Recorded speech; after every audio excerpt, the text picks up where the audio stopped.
అధ్యక్ష గౌరవనీయులు మంత్రి గారు జూపల్లి గారు ఒక విషయం అడిగారు అధ్యక్ష. మీ హయాంలో అధ్యక్ష ఇక నేను మళ్ళీ చెప్తేనేమో నా సబ్జెక్ట్ డీవియేట్ అయితే మళ్ళీ టైం కట్ అవుతుంది. That's my problem. సో అధ్యక్ష మేము మీ హయాంలో వచ్చిరాని నీళ్ల కోసం నీటి తీరువా వసూలు చేసిన చరిత్ర కాంగ్రెస్ పార్టీది అయితే నీటి తీరువాను రద్దు చేసి ఉచితంగా నీళ్లు ఇచ్చిన చరిత్ర బీఆర్ఎస్ పార్టీది. పాత నీటి తీరువా బకాయిలను రద్దు చేసినాం. ఈ రాష్ట్రంలో రైతులకు ఉచితంగా సాగునీరిస్తూ నిర్ణయం తీసుకున్న ప్రభుత్వం మా బీఆర్ఎస్ ప్రభుత్వం అధ్యక్ష. ఇకపోతే అధ్యక్ష మంచినీళ్ళ విషయంలో గత 3 సంవత్సరాల నుంచి కూడా ఈ రాష్ట్రంలో ఎక్కడా ప్రజల నుంచి ₹1 కూడా వసూలు చేయలేదు. ఈ రాష్ట్ర ప్రజలకు ఉచితంగా త్రాగునీరు గత 3 సంవత్సరాల నుంచి ఇస్తున్న విషయం రాష్ట్ర ప్రజలందరికీ కూడా తెలుసు అధ్యక్ష. ఇకపోతే అధ్యక్ష ఈరోజు అప్పులు ఎందుకోసం చేశారు, దేనికోసం వినియోగించారు, దానివల్ల కలిగిన ఫలితం ఏమిటి అనేటువంటిది ముఖ్యం అధ్యక్ష. తెచ్చిన అప్పులను ఎలా వినియోగించామనే దానిపై ఈ రాష్ట్ర ఆర్థిక క్రమశిక్షణ ఉంటుంది అధ్యక్ష. ఈ విషయం సగటు ఆర్థిక పరిజ్ఞానం కలిగిన వారిని ఎవరిని అడిగినా కూడా చెప్తారు. తెలంగాణ ప్రభుత్వ పరిమితికి లోబడి తెచ్చిన అప్పులను క్యాపిటల్ ఎక్స్పెండిచర్గా ఉపయోగించి తద్వారా సంపద సృష్టించింది, రాష్ట్రానికి ఆస్తులను సమకూర్చింది అధ్యక్ష. ఇవాళ బీఆర్ఎస్ తెచ్చిన రుణాల గురించి మాట్లాడుతున్న కాంగ్రెస్ ప్రభుత్వం ఆ రుణాలతో సృష్టించిన ఆస్తుల గురించి కానీ, వాటి విలువ గురించి కానీ, తద్వారా పెరిగిన సంపద గురించి కానీ, పెరిగిన తలసరి ఆదాయం గురించి మాట్లాడకపోవడం వారి కుట్రపూరిత వైఖరికి నిదర్శనం అధ్యక్ష. ఈ వైఖరిని ప్రజలు కూడా గమనిస్తున్నారు అధ్యక్ష. గుమ్మి నిండా వడ్లు ఉండాలి, గూటమూల పిల్లలు ఉండాలంటే ఎట్లా అధ్యక్ష? ఇదేం థింకింగ్ అధ్యక్ష? తెచ్చిన ప్రతి పైసా భవిష్యత్ ప్రయోజనాల కోసం పెట్టుబడి పెట్టినాం. గర్వంగా చెప్తున్నాం అధ్యక్ష. అత్యధిక క్యాపిటల్ ఎక్స్పెండిచర్ను ఖర్చు చేసి సామాజిక ఆస్తులను ఇవాళ ఈ రాష్ట్రం కోసం బీఆర్ఎస్ పార్టీ ప్రభుత్వం సమకూర్చింది అధ్యక్ష.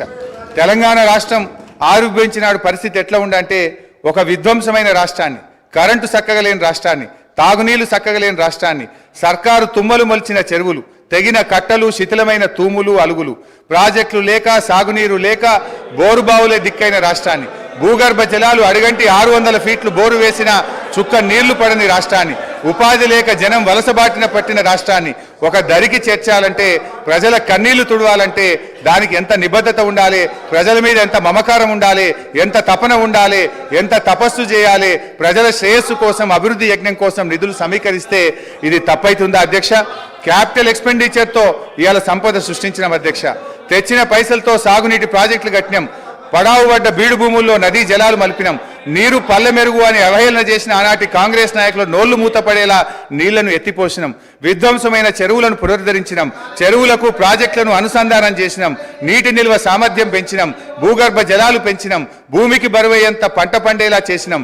రైతుల గుండెల్లో ఎనలేని భరోసా నింపినాం. తాగునీటి కోసం బిందె మీద బిందె పెట్టుకొని మైళ్ళ దూరం నడుస్తున్న ఆడబిడ్డల ఆవేదన తీర్చినాం. నడింట్ల నల్లాలు పెట్టి శుద్ధి చేసిన నదీ జలాలను తాగునీరుగా అందించినాం. తెలంగాణ విద్యుత్ ఉత్పత్తి పెంచినాం. పంపిణీ వ్యవస్థల్ని బలోపేతం చేసినాం. నాణ్యమైన విద్యుత్తును ఉచితంగా వ్యవసాయానికి అందించినాం. కొన్ని రంగాలకు నిరంతరాయం, అన్ని రంగాలకు కూడా నిరంతరాయ విద్యుత్ సరఫరా చేసినాం. క్రాప్ హాలిడేలు, పవర్ హాలిడేలు లేకుండా చేసినాం.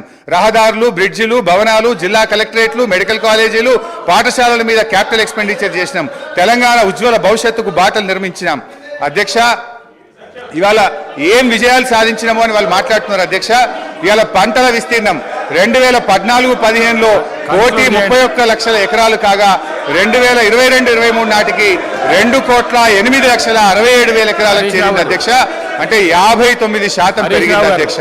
పంట దిగుబడి అన్ని రకాల పంటలు కలిపి ఆ రోజు 1,00,000 మెట్రిక్ టన్నులు.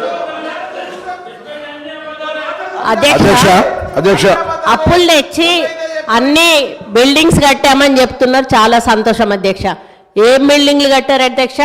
Central jail కూలగొట్టిండ్రు.